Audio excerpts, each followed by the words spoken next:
Hello மக்களே 509வது clip பேர்லாம் போன எபிசோட் பார்த்தா நாமே வருத்தப்பட ஆரம்பிச்சிட்டா லூஃபிக்காண்டி இன்னொரு பக்கம் ஃப்ராங்கி வருத்தப்பட்டுக்கிட்டு இருக்கான். எல்லாரும் ஒரு பக்கமும் ரொம்ப கோவத்திலையும் வருத்தத்திலையும் இருக்காங்க. ஏன்னா லூஃபி அவங்க அண்ணனை இழந்துட்டான்னு சொல்லிட்டு அதுக்கப்புறம் கட் பண்ணி நம்ம ஜோரோ தான் கட்டுறாங்க. ஜோரோக்கும் லூஃபி விஷயம் தெரிஞ்சிருச்சு. ஆனா அதுக்கப்புறம் ஜோரோவோ ரெஸ்ட் எடுத்துக்கிட்டு இருக்கான் ஒரு இடத்துல. ஜோரோல மூவ் ஆக கூட முடியல. முழிச்சு பாக்குறான், அப்படி கிறங்கி விழுந்துட்டான் அவன். அந்த இடம் பேர் தான் மக்கி கிங்டம். அந்த இடம் ஆல்ரெடி அழிஞ்சு போய் இருக்கு. அது ஒரு பழைய கேஸ்டில். அதுக்கப்புறம் இன்னொரு பக்கம் பார்த்தா பெரனோவோ அழுதுகிட்டு இருக்கா. எனது மொரியசமா வாரில் இறந்துட்டாரான்னு சொல்லிட்டு தாரதறியா அழுகுதா பெறணும் ஒரு பக்கம். என்னன்னு பார்த்தா அந்த மீகாக் தான் அந்த விஷயத்தை சொல்லியிருந்திருப்பான் உங்களுக்கு. இங்கெல்லாம் அழுவாத, என் காது வலிக்கு வேற எங்கேயாச்சும் போய் அழுன்னு சொல்லிட்டு இருக்கா மீகாக். உன் மனசாட்சி நல்லாவே இல்லை, இப்படி மோசமானவன இருக்கியே, உனக்கு ஒரு மென்மையை நடக்க தெரியாதா அப்படின்னு சொல்லிட்டு கத்திக்கிட்டு இருக்கா பெறனா. நான் உன்னோட கெஸ்ட்னு சொல்றாவா, உன்னை நான் இன்வைட்டே பண்ணல, ஒழுங்கு மரியாதை இங்க இருந்து கிளம்பிடு, நீங்க தேவையே இல்லைன்னு சொல்லிக்கிட்டு இருக்கான் அவன். இந்த ஆர்டிகளை பார்த்தா உண்மை மாதிரியே தெரியலன்னு சொல்லிக்கிட்டு இருக்கான் மீகாக்கு. அப்பனா அவர் வாரில் ஒன்றும் சாகலையா, நீ நம்பரியான்னு சொல்லிட்டு பெறனை கட்டுக்கிட்டு இருக்கா.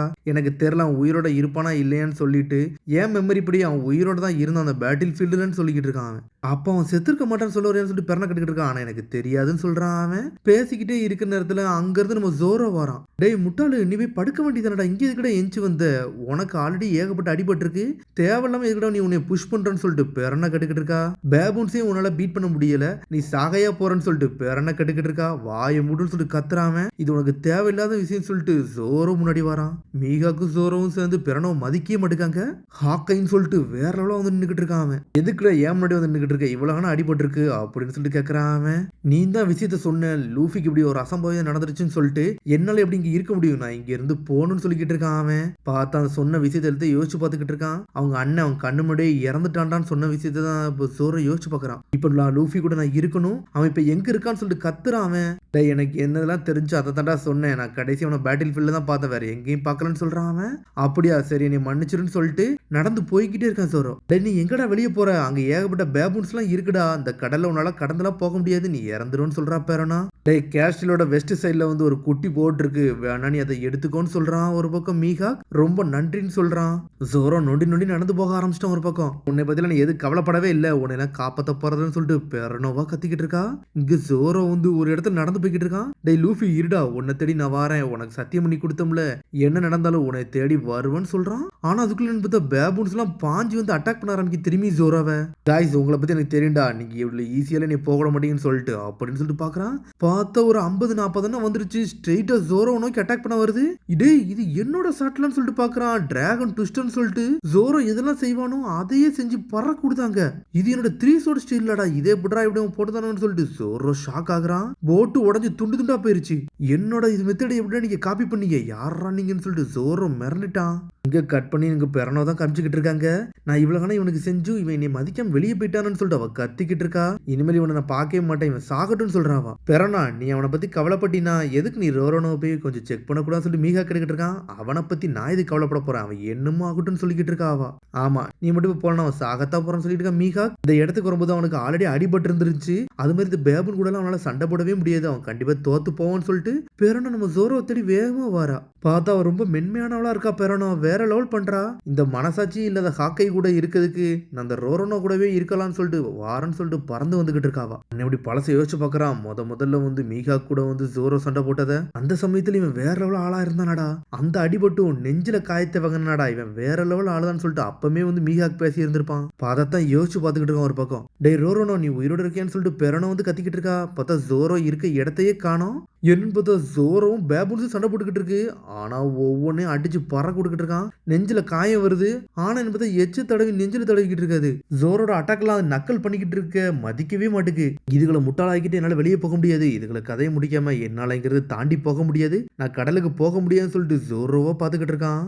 ஆனா அப்படி நின்றுகிட்டு இருக்கிறதுல ஷாக் ஆகுறான். பார்த்தா மீகாக்கு நின்றுகிட்டு இருக்கான். டே ரோரோனோ நீ இவ்வளவு தூரம் தான் வந்திருக்கியடா, நான் உன்னை பெரிய ஆளுன்னு நினைச்சேன்னு சொல்லிட்டு மீகாக்கு பேசுறான். மீகாக்கு மாசா வந்துட்டான். இனிமேல் நான் கொடுத்த போட்டு உனக்கு யூஸ்லெஸ் ஆயிருச்சு அப்படின்னு சொல்றான் அவன். நான் இதை அசால்ட்டா சரி பண்ணிட்டு நான் இங்க இருந்து போய்கிட்டே இருப்பேன்னு சொல்றான் ஜோரோ. நீ என்னதானாலும் பேசினாலும் உன்னாலலாம் அதை தோக்கடிக்கவே முடியாதுடான்னு சொல்லிக்கிட்டு இருக்காரு அவரு. நம்ம எப்படி வாழ்றோமோ அத மாதிரியே அது வாழுங்கடா, ஹியூமன் ட்ரில்ஸ்ல உள்ளுங்கடான்னு சொல்லிக்கிட்டு இருக்காரு அவரு. ஹியூமன்ஸ் மாதிரி தானே அந்த இடத்துல வந்து நல்ல மென்மையா வளர்ந்து வந்துகிட்டு இருந்திருக்கு அதுக. அதை நம்ம என்னெல்லாம் பண்ணுமோ அதெல்லாம் அதுக்கு அப்படியே பண்ணுங்கன்னு சொல்றாங்க.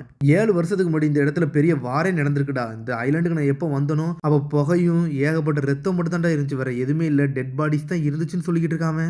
இந்த பேபூன்ஸ் எல்லாம் வயலண்டா வாழ்ந்த மக்களை மட்டும் தான் பார்த்து வளர்ந்துச்சு, அதனால அதுகளும் சண்டைக்கு இறங்கிருச்சுன்னு சொல்லிக்கிட்டு இருக்காம. அவங்களோட பொருள் எல்லாம் எடுத்து வாரியர்ஸ் மாதிரி அது இங்க வாழ்ந்துகிட்டு இருக்குன்னு சொல்றாங்க. நீ நினைச்ச மாதிரிலாம் கிடையாது, அது ஏகப்பட்ட ஸ்ட்ராங்ல உள்ளது, அதுக்கு ஆப்பரண்ட் வந்து அரகண்டான உள்ளவனு சொல்லிக்கிட்டு இருக்காம. அதனால கேஷுவல்குள்ள வா, நீங்க இருந்த சாகத்தான் போன்னு சொல்லிக்கிட்டு இருக்காம. என்கிட்ட யாரு எதையும் சொல்ல தேவையில்லை, நான் கடலுக்கு போகணும்னு சொல்லிக்கிட்டு இருக்காம. சரிடா நீ என்ன பண்ணணுமோ பண்ணுன்னு சொல்றான் மீகா. இவன் மேல கொஞ்சம் கர்ண கட்ட வந்து வந்திருக்காங்க. இவனுக்கு எவ்வளவு பெரிய வாரியர்ஸ் இருந்தாலும் எனக்கு பிரச்சனை இல்லை, எனக்கு டைமும் இல்லை, இவனுக்கு கதையை முடிக்க போறேன், எல்லாத்தையும் தோக்கடிப்போன்னு சொல்றான் ஜோரோ. இங்க பெரணவோ ஜோரோவை தேடி வந்துகிட்டு இருக்கா. ஒரு வழியை பார்த்துட்டா ஜோரோ வேண்டான்னு சொல்றாவா, பார்த்தா அட்டாக் போலன்னு போறான். அதுக்குள்ள பார்த்தா ஸ்வாட்ஸ் எல்லாம் வானத்துல பறக்க ஆரம்பிச்சிட்டு. அதுக்கப்புறம் கட் பண்ணி நீங்க எதை கட்டுறாங்கன்னா லேசி போனா இல்லைன்னு தான் கட்டுறாங்க. அங்கதான் நம்ம ப்ரூக் இருக்கான். நம்ம சேட்டன் சம என்ன பண்றாங்கன்னு சொல்லிட்டு அந்த மக்கள் எல்லாம் பேசிக்கிட்டு இருக்கானுங்க. அவனுக்கு எல்லாருமே நம்ம ப்ரூக்கை தான் நம்புறானுங்க. இவர் தாண்டா நம்மளுக்கு வந்து வாழ்க்கை விடுகாலத்துக்கு கொண்டு வருவாருன்னு சொல்லிட்டு பாத்துக்கிட்டு இருக்கானுங்க. சேட்டன் சம வந்துட்டாருடா, நம்மளுக்காண்டி லெட்டர் கொண்டு வந்துட்டாருன்னு சொல்லிட்டு எடுத்துட்டு வராங்க அவங்க. ஏன்னா எழுதுனதெல்லாம் உங்களோட தாரன்னு சொல்லிட்டு கொடுக்குறான். என்னது இதுன்னு சொல்லிட்டு ஷாக் ஆகுறானுங்க அவனுங்க. லார்ட் சேட்டன் சம வந்து நம்மளுக்கு வந்து சபிக்கப்படுற மாதிரி ஏதோ ஒரு லெட்டர் எழுதி கொடுத்துருக்காடா, இதை படிச்சாலே போது எல்லாத்துக்கும் சாபம் விட்டு கொண்டுறான்னு சொல்றானுங்க. அவனுக்குள்ளே பார்த்தா அது சாபம் கொடுக்குறது பேப்பர்னு சொல்லிட்டு எல்லா இடத்துலயும் இது ஒட்டி வைக்கிறானுங்க, அங்கங்க ஒட்டி வைக்கிறானுங்க. அப்பாடா இனிமேல் நம்ம சேஃபா இருக்கண்டா, இது போதுன்னு சொல்றானுங்க அவனுங்க. பேசிக்கிட்டே இடத்துல நம்மளுக்கு ஒரு பிரச்சனைன்னு சொல்லிக்கிட்டு இருக்காங்க அவங்க. லோங்கர் ட்ரைப்காரனுங்க திரும்பி இங்க வந்துட்டானுன்னு சொல்றானுங்க அவனுங்க. கவலைப்படாதீங்கடா, இனிமேல் நம்மளுக்கு வெற்றி மட்டும் தான்டா உண்டுன்னு சொல்லிட்டு அங்க உள்ளவன் கத்திக்கிட்டு இருக்காங்க. என்னடா இது பேசுறீங்க, அப்படின்னு ஒரு பாட்டு தாண்டா அதுல எழுதி வச்ச, வேற என்ன எழுதி வைக்கலன்னு சொல்றான் ப்ரூக்கு. பாட்டான்னு சொல்லிட்டு ஷாக் ஆகுறானுங்க அவனுங்க. சரிடா நம்ம கதை இன்னைக்கு முடிஞ்சிருச்சு, நம்மள்ட்டே கொஞ்சம் சாப்பாடு தாண்டா இருக்கு, இனிமேல் நம்மளால ஒண்ணுமே பண்ண முடியாதுன்னு சொல்றாங்க அவங்க. நம்மளுக்கு சாய்ஸ் இல்லைன்னு சொல்றானுங்க.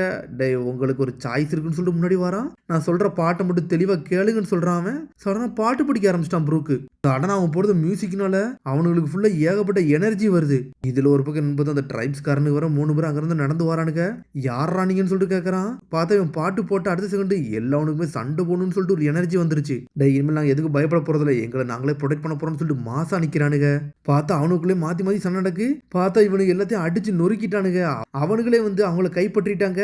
நாங்க இவனால கனவு உலகத்தில் ஆழ்ந்துகிட்டு இருந்தோம், ஒரு வழியை இவங்களை கூட்டுக்குள்ள அடைச்சிட்டோன்னு சொல்றானுங்க அவனுங்க. நீங்க எழுதின பாட்டு வந்து எங்களுக்கு ஒரு ஸ்ட்ரென்த்தை கொடுத்துச்சு, உண்மையில நீங்க வேற ஆளு, எங்க வாழ்க்கையில இந்த மாதிரி ஒண்ணு நாங்க பார்த்ததே இல்லைன்னு சொல்றானுங்க அவனுங்க. பட் எங்க ஆளுகளை யாரெல்லாம் வந்து கடத்திட்டு போயிருந்தாங்களோ அவங்க எல்லாத்தையும் நான் கண்டுபிடிச்சுன்னு சொல்லிக்கிட்டு இருக்காங்க.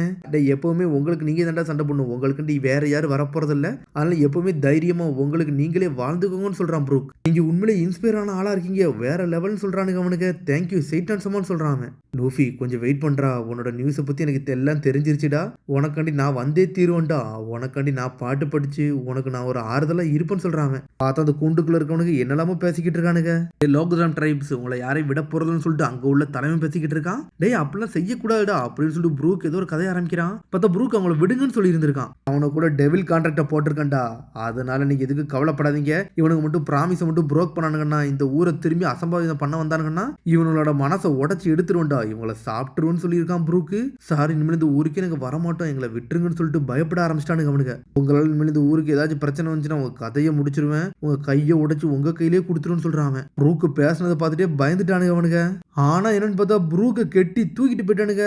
நீ ரொம்ப ஸ்ட்ராங்கா இருக்கா அதனால தூக்கிட்டு போறேன்னு சொல்லிட்டு ப்ரூக்கை கடத்திட்டு போயிட்டானுங்க அவனுங்க. சேட்டன் சமாவே கடத்திட்டு போயிட்டானுங்கடா. வாங்கடா நம்மளுக்கு ஒரு எமர்ஜென்சி இருக்குடா, வாங்கடா நம்ம அனதர் டெவில் நம்ம வந்து கலெக்ட் பண்ணணும், வாங்கடான்னு சொல்லிட்டு கத்துறானுங்க அவனுங்க. இங்க ப்ரூக்கையோ கயிறை கட்டி தூக்கிட்டு போய்கிட்டு இருக்கானுங்க. என்ன எங்கடா தூக்கிட்டு போயிட்டீங்க விடுங்கடான்னு சொல்றான். அதுக்கப்புறம் கட் பண்ணி யாரை காட்டுறாங்கன்னா நம்ம லூஃபியை தான் காட்டுறாங்க. பார்த்தா ரேலி அவனுக்கு ஏதோ ஒரு ஐடியா கொடுத்துருக்காரு, அதை பத்தி யோசிச்சு பார்த்துக்கிட்டு இருக்கான். இது உனக்கு ஓகேவான்னு சொல்லிட்டு கேட்கிறாரு அவரு. லூஃபிட்டு நீங்க என்ன பேசுனீங்க ரேலிசான்னு சொல்லிட்டு கேட்டுக்கிட்டு இருக்கா. போவாக்கா காதல தான் கேட்டுச்சுல, எதுவும் கேட்கலன்னு சொல்லிட்டு ரேலி கேட்டுக்கிட்டு இருக்கான். நீங்க சொல்றது ஒண்ணுமே புரியல, நீங்க சொல்றது ரொம்ப தப்பா இருக்கு அப்படின்னு சொல்லிட்டு போகாங்க கேட்டுக்கிட்டு இருக்கா. உன்ன ஜிமி முன்னாடி வர்றாரு. போகாங்க சொல்றது கரெக்ட் தான், நீங்க சொல்ற ஐடியானால லூஃபிக்கு எதுவும் ஆச்சுன்னா அப்படின்னு சொல்லி கேட்கறான் அவன். என்ன சஜஷன் தான்டா சொன்னேன், டிசைட் பண்றது லூஃபி வேலடா அப்படின்னு சொல்லிக்கிட்டு இருக்கான் அவன். எனக்கு என்ன சொல்றதும் புரியல, என்னோட ஃப்ரெண்ட்ஸ்ன்னு சொல்லிட்டு யோசிச்சு பாக்குறான் அவன். திரும்பி இந்த மாதிரி ஒரு விஷயம் நடக்கவே கூடாதுன்னு சொல்லிட்டு முழிக்கிறான். நான் இப்படி செய்யறதுனால அவங்கள ப்ரொடெக்ட் பண்ண முடியுமா அப்படின்னு சொல்லிட்டு லூஃபி கேட்டுக்கிட்டு இருக்கான். வேணா ட்ரை பண்ணி பார்க்கலாம்டா, வேணா ட்ரை பண்ணி பாப்போமான்னு சொல்லிட்டு ரேலி கேட்டுக்கிட்டு இருக்கான். சரி நீ இப்படி சொல்றீங்கன்னா எனக்கு எல்லாம் ஓகே தான், உங்க ஐடியாக்கு ஏற்றபடி போலாம் அப்படின்னு சொல்றான். திரும்பி நம்ம மெரின் ஃபோர்டுக்கு போவோம்னு சொல்றான். மெரின் ஃபோர்டுன்னு சொல்லி முடிக்கிறான். அதோட முடியாத அடுத்த எபிசோட் சந்திப்போம். மறந்துடாம சப்ஸ்கிரைப் பண்ணி ஷேர் பண்ணி கமெண்ட் பெல் பட்டன் மறந்தாங்க. See you bye.